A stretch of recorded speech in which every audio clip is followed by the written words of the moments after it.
আপনি গ্লাভস পরেছেন, ভালো কথা, কিন্তু ভাবছেন গ্লাভস পরেছি আর কোনো চিন্তা নেই, কিন্তু এটা সবচেয়ে বড় ভুল। অনেক জরুরি কাজ আছে যেটা খালি হাতে করতে হয়, সেক্ষেত্রে বারবার হাত ধোয়া এবং ভালোভাবে শুকিয়ে নেওয়া এই অভ্যাসটি আপনার ডিউটির প্রথম অংশ। কারণ যার পরিচ্ছন্নতার অভ্যাস নেই গ্লাভস পরেও কন্টামিনেশন ছড়াবে। কিন্তু এর চেয়েও মারাত্মক বিপদ হলো বাজারের সস্তা গ্লাভস নিম্নমানের, তা থেকে রাসায়নিক পদার্থ খাবারের সাথে মিশে যায়, একে কেমিক্যাল কন্টামিনেশন। তাই এখন থেকে গ্লাভস কেনার আগে সতর্ক হন, ফুড গ্রেড অ্যান্ড অ্যালার্জি মুক্ত গ্লাভস বেছে নিন।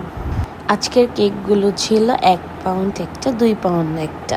আর আজকের কেকগুলো কাস্টমারের কোনো ডিজাইন ছিল না, আমি আমার ইচ্ছে মতো ডিজাইন করেছি। জানি না ডিজাইনটা কেমন হয়েছে, এটা পিন্টারেস্টের একটা ছবি ছিল, কেমন হয়েছে জানাবেন।